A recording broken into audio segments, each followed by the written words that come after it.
One of the benefits of electric vehicles is their low maintenance cost. It's well established that, in general, EVs require very little maintenance, something that is pretty clear when you compare the sparsely populated schedules for modern EVs to the complicated, long and onerous maintenance plans for modern gasoline cars. I mean, the Bolt service schedule is a table with just 3 rows, and we're seeing some manufacturers, Tesla, not really showing up their full schedules and just advising a few specific regular tasks and daily inspections. I mean, the last time I took my Niro EV for a service, they looked at the car for about 20 minutes, and then they came back and said, "There's nothing to do." It was enjoyable in the sense that they opted not to bill me for gazing at my fine automobile, but it also felt like a waste of my time. So for many of us, it's certainly tempting to skip that dealer visit. Unless you have a deep love for vending machine coffee. Most EVs will work day in, day out pretty much indefinitely without complaint, and as more and more EVs find their way into the second, third and fourth owner's hands, it's harder for folks to see the value in taking the car to the mechanic, especially when there's so little that they seem to need. And I'm going to admit that some of us on the TE team haven't seen a dealer for a while, but driving your car every day without checking it over regularly really isn't a great plan. Sure, they're not manually adjusting rocker clearances every 6,000 miles, checking and changing the distributor contact points, or greasing many nipples and checking for lubrication. The complexity of combustion engines and the harshness of the environment that they create inside themselves means there's a lot more to go wrong even with modern engines, and that just means there's a lot more for them to check and maintain. But there are still things that you should keep an eye on with an EV, and that goes doubly for range extended EVs. The last thing that you want is that Victorian lump you're dragging around with you for emergencies to give out on you when you need it most. So what can and should you do maintenance-wise? Well, I need to service our BMW i3 Rex. It's actually been whining for about 6 months that it needs a service, something that I've been avoiding because trekking to the nearest BMW dealer is a 2-day stretch of tediousness since there isn't one in my city, so I have to get a loan car and... So I really should get around servicing it. And since it's time to slip on her summer shoes, the ice and snow have finally disappeared, it's a good moment to take some time to get those service items ticked off. Now, for some vehicles, it's pretty easy to see what needs doing regularly. There's a nice table or a list provided by the manufacturer for routine maintenance. Usually that's hiding in one of the many manuals that came with the car that you probably left untouched in the glove box. Not that I'm a bitter ex-technical writer. For some manufacturers, they also provide a nice list on their websites. And for some, mentioning no names BMW, it's mainly condition-based servicing, which means the car whines at you when it wants you to do something which, in theory at least, is based on how much you're using it.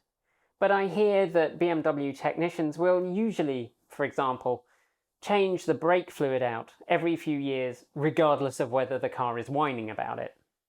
There's also some things that you should do just as a matter of course. For the most part, they carry over from traditional cars, and you'll see them in the routine inspections bit of your manual. But let's start with some of the simple universals. On the outside of the car, you should check your wiper blades, and you should make sure the glass doesn't have any chips or cracks.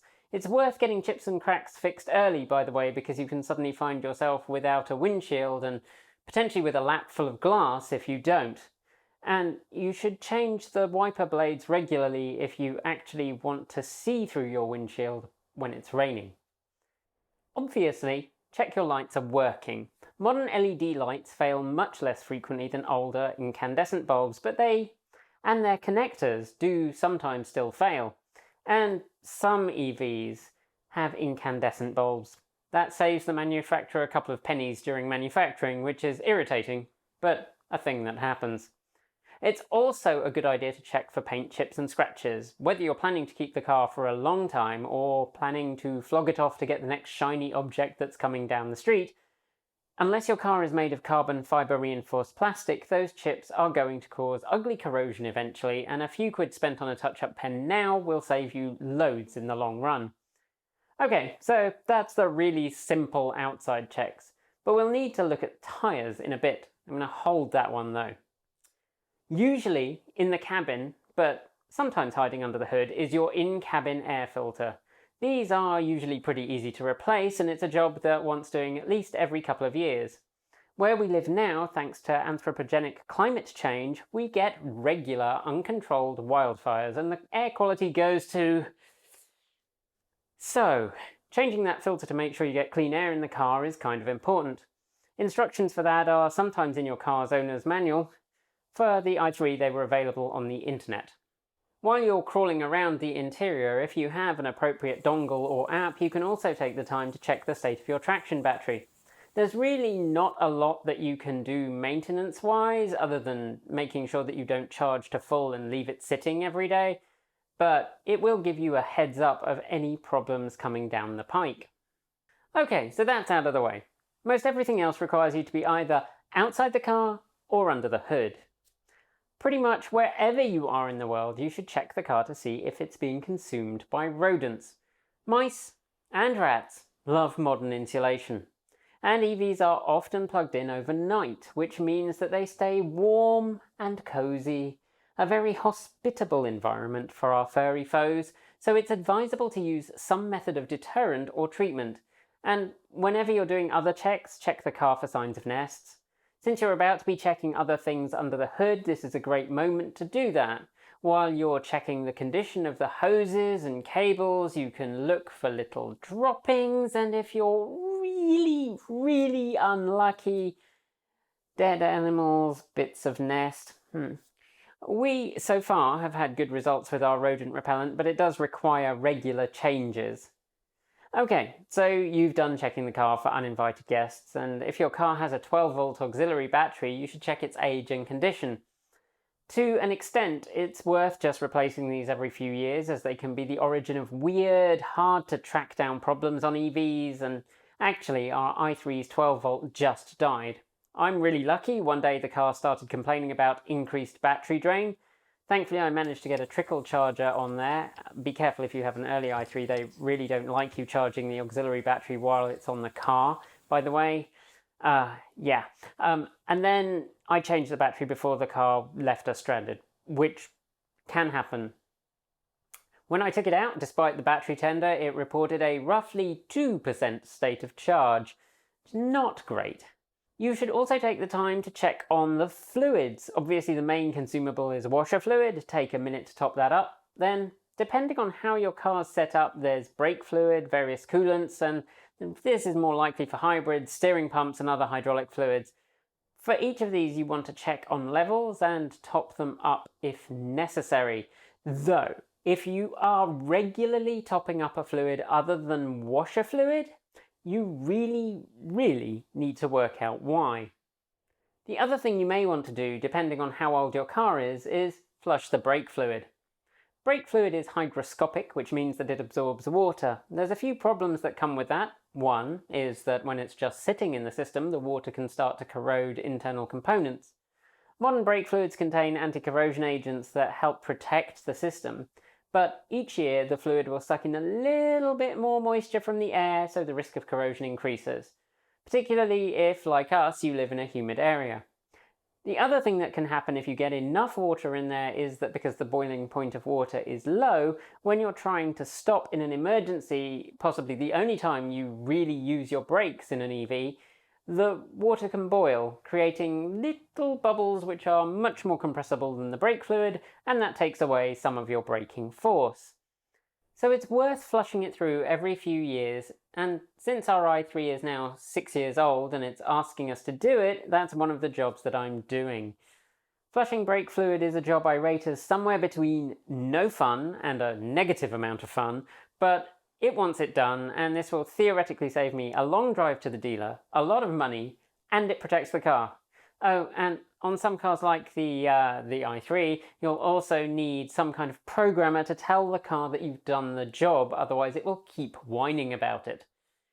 Now, To do a brake flush, you're going to want to pop off those wheels. So like I mentioned earlier, before we get to the brakes themselves, another activity which you can share with your gas car owning friends is checking the tyres. Not just for pressure and tread depth, but also to make sure that they're wearing evenly. And, importantly, make sure they're not aging out. Particularly on vehicles that do lower miles, or for those of us who alternate winter and summer tyres, it's easy for your tyres to quietly rot without you realising. Having once had a decade-old tyre that looked great and had tons of tread disintegrate as I was joining a freeway, which led to a somewhat exciting drive to the shoulder, I would recommend that you don't repeat my experience. Modern tyres sport a date code on the side, so in addition to generally checking the tyre over for wear and damage, nails, sidewall cuts, cracks, you should also take the time to check that date code. Okay, so once you've got the wheels off, have a check of any boots covering universal joints that you can see, but don't go getting underneath cars which are up on jacks. That's a really quick way to die. Make sure that you replace any boots that are split though, as any grit will just as rapidly kill an EV universal joint as it will one in a gas car. Also, check the condition of your brake pads. Roughly every year or so, it's worth checking the pads are moving freely, and it may be worth putting a little copper slip or whatever lubricant is recommended on the sliding surfaces to make sure you don't get any brake binding. Tesla, for example, recommend that as a yearly activity. Obviously, you want to be super careful not to get any copper slip or lubricant on the friction pads, otherwise you're not going to be stopping at all.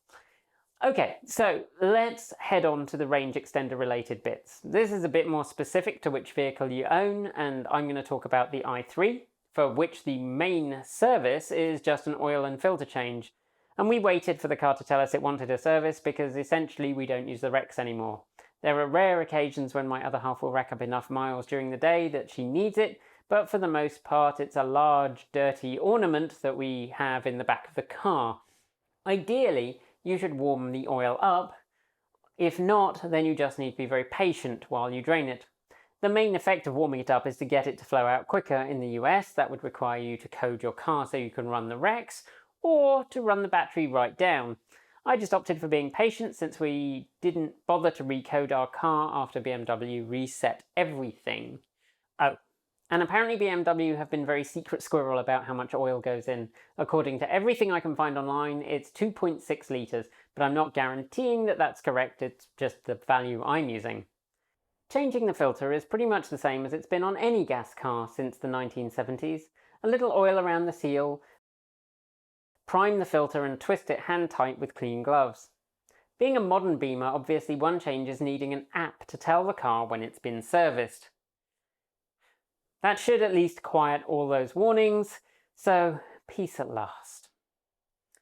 So those are the major jobs that you can do to keep your EV or range extended hybrid in tip-top condition. Are there any other jobs you'd recommend on your EV? Drop your thoughts in the comments below and play nice. That's it for today. As always, thanks to the folks on my right for being our $15 to $49 a month patrons. Special thanks to our $50 a month patrons: Anonymous Freak, Regine Fellows, Gordon C., Paul Conway, Laura Sanborn, Anthony Coates, Denny Hyde, Sean Ueda, and Tesla in the Gong. And our deepest gratitude to our $100 a month patron supporters: John Lyons, Marcel Ward, Reggie Watts, JP Fagerback, Will Graylan, and Ian.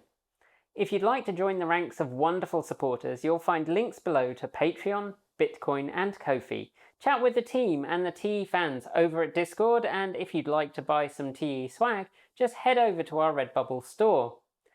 That's it for today. Thanks for joining me, and as always, keep evolving.